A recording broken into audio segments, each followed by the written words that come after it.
Hello everyone, welcome back to my channel. तो इस video में हम एक्सरसाइज 8.2 ट्रिग्नोमेट्री चैप्टर से क्वेश्चन नंबर 3 देखेंगे। ठीक है, क्लास 10th। तो क्वेश्चन नंबर 1 और 2 मैंने पहले वीडियोस में कवर कर चुकी हूँ और आज क्वेश्चन नंबर 3 देखेंगे। ठीक है, इसमें 3 और 4 दोनों क्वेश्चन मैं कवर करने वाली हूँ इस वीडियो में। ठीक है, तो लेट्स स्टार्ट। इसमें क्या है, if tan a + b is equal to √3 and tan a minus b is equal to 1/√3, find a and b। आपको a and b की वैल्यू फाइंड करनी है। ठीक है, तो इसमें क्या दिया हुआ है, if tan a + b is equal to √3 दिया हुआ है। ठीक है,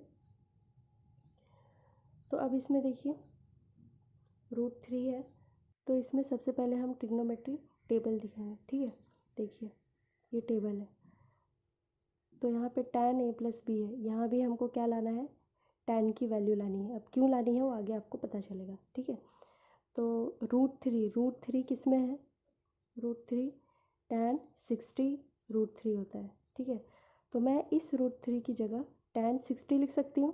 ठीक है, तो हम उसको इधर से रिप्लेस कर देंगे, तो ये हो जाएगा tan a + b और ये tan 60। ठीक है, क्योंकि √3 tan 60 होता है। ठीक है, तो ये लिख देंगे, क्यों हमको दोनों साइड tan लेके आना है, इसीलिए हमने tan की ही वैल्यू देखी है। ठीक है, दोनों साइड tan लाना है। अब इसमें देखिए ये tan a + b and tan 60 both are equal. ठीक है, और tan दोनों साइड tan ही है। ठीक है, तो इसका मतलब ये जो एंगल्स है वो भी इक्वल होना चाहिए। ठीक है, ये पूरे एंगल्स इक्वल टू साइन में है, tan भी सेम है, यहाँ पे सेम होगा, तो ये एंगल्स क्या हो जाएंगे, इक्वल हो जाएंगे। तो हम इसको क्या लिख सकते हैं, a + b is equal to 60। ठीक है, a + b is equal to 60, ये अपना इक्वेशन 1 आ गया। अब सेकेंड पार्ट क्या दिया है,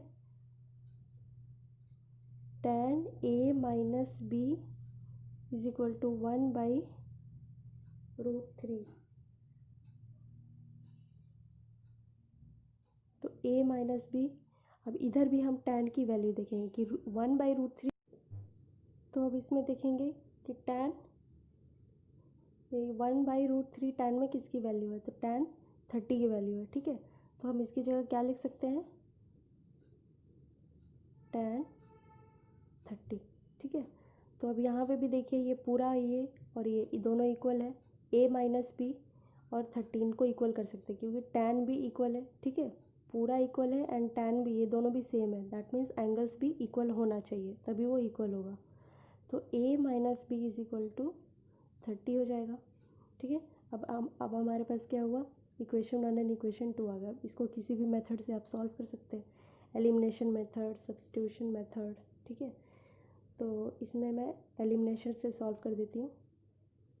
तो इक्वेशन 1 एंड 2 उसको सॉल्व करना है, तो a + b is equal to 60, a - b is equal to 30 degree. ठीक है, तो इसमें क्या हुआ, ये प्लस में है माइनस में है, तो ये कैंसिल हो जाएगा, ये b दोनों कैंसिल। तो a + a 2a is equal to 60 + 30 90। ठीक है, तो a is equal to 90/2, then a is equal to 45 degree. ठीक है, अब a की वैल्यू या तो इक्वेशन 1 में या फिर इक्वेशन 2 में आप डाल दो, तो b की वैल्यू आ जाएगी। तो मैं इक्वेशन 2 में डाल देती हूँ, a - b is equal to 30। इसमें a की वैल्यू क्या है, 45, तो यहाँ पे मैं 45 लिख के सॉल्व करती हूँ। तो इसमें 45 - 30, ये 30 इधर आ गया और b इधर चला गया। ठीक है, तो 45 - 30 इज़ 15, तो b की वैल्यू क्या आ गई, 15। तो इसमें a और b की वैल्यू फाइंड करने की थी, तो a is 45 and b is 15। तो आई होप आपको ये क्वेश्चन समझ में आया होगा। So let's see the next question. तो फ्रेंड्स ये है अपना 4th question, state whether the following are true और फॉल्स। ठीक है, और जस्टिफाई योर आंसर। तो फर्स्ट वाला क्वेश्चन है, sine A plus B is equal to sine A plus sine B. ये आपको चेक करना है कि ये दोनों इक्वल है कि नहीं। अगर ये इक्वल है दैट मीन्स ये स्टेटमेंट ट्रू है। कई सारे केसेस में इक्वल हो सकता है, बट अगर कोई भी केसेस में आपने एक भी ऐसा केस प्रूव कर दिया कि ये दोनों इक्वल नहीं है, ठीक है, दैट मीन्स ये स्टेटमेंट क्या हो जाएगा, फॉल्स हो जाएगा। ठीक है, तो चलिए वैल्यूज पुट करके देख लेते हैं। Sine A plus B is equal to sine A plus sine B. तो साइन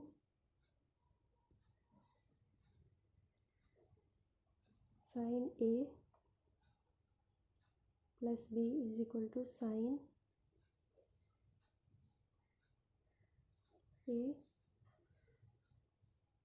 प्लस साइन बी। ठीक है, तो 60 और 30 पुट करके देख लेते हैं। साइन 60 और साइन 30, ए की वैल्यू 60, बी की वैल्यू 30। ठीक है, तो ये हो जाएगा साइन 90 और साइन 60 की वैल्यू क्या होती है, टेबल से आप पता कर सकते हैं। ठीक है, तो साइन 60 इज √3/2, √3/2 साइन 30, साइन 30 क्या है 1/2, तो यहाँ पे 1/2 पुट कर लेंगे। ठीक है, और साइन 90 की वैल्यू क्या होती है, साइन 90 इज 1। ठीक है, तो यहाँ पे 1 आ गया। ठीक है, यहाँ पे एलसीएम ले लेंगे 2 √3 + 1। तो देखिए इस साइड 1 आ रहा है, इधर √3 + 1/2 आ रहा है। दैट मीन्स ये दोनों क्या है, इक्वल नहीं है, these are not equal, that means statement is false. ठीक है, तो पहला वाला, फर्स्ट वाला ये क्या है, ये फॉल्स है। तो देखिए सेकंड क्वेश्चन क्या है, the value of sine theta increases as theta increases. जैसे जैसे थीटा इंक्रीज होता है, मतलब एंगल जैसे जैसे इंक्रीज होता है, वैसे ही साइन थीटा की वैल्यू भी बढ़ती है। ठीक है, तो ये आप टेबल से चेक कर सकते हैं।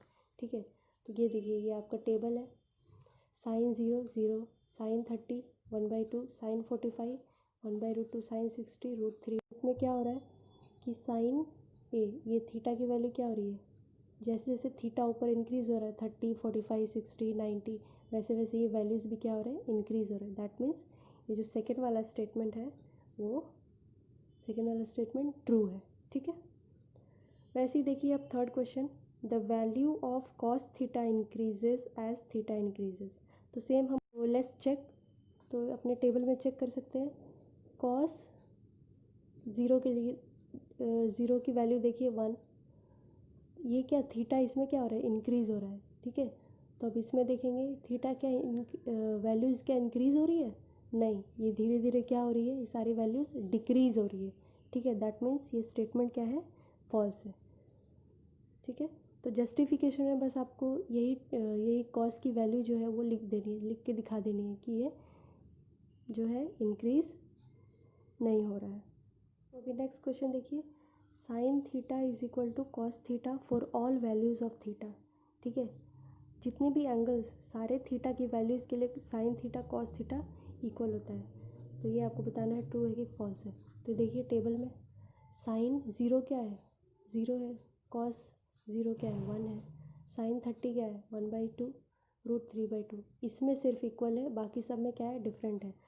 तो अगर थीटा सेम होता है तो ज़रूरी नहीं है कि साइन थीटा और कॉस थीटा की वैल्यू सेम हो। ठीक है, तो आपको यही बस लिख के दिखा देना है, साइन 0 0, बट कॉस थीटा जो है कॉस 0 1 होता है। ठीक है, तो इसमें आप 2-3 वैल्यूज़ दिखा देंगे तो उससे जस्टिफिकेशन इसकी हो जाएगी। ठीक है, आई होप आपको समझ में आया। तो नेक्स्ट क्वेश्चन है, cot A is not defined for A is equal to 0। Cot A is not defined for A is equal to 0। तो इसमें वैल्यू देख लीजिए, कॉट ए, ठीक है, ए की वैल्यू क्या लेनी है, 0 लेनी है, तो 0, कॉट 0 इज इक्वल टू कितना है, नॉट डिफाइंड। तो ये स्टेटमेंट क्या है, ट्रू है। Cot A is not defined for A is equal to 0। तो कॉट ए 0 डिग्री अगर हम लेंगे, कॉट 0 लेंगे तो ये नॉट डिफाइंड होता है। तो वही स्टेटमेंट में बोल रहा है, दैट मीन्स ये ट्रू है, दिस स्टेटमेंट इज़ ट्रू। तो ऐसा आपको करना है। होप आपको ये समझ में आ गया होगा।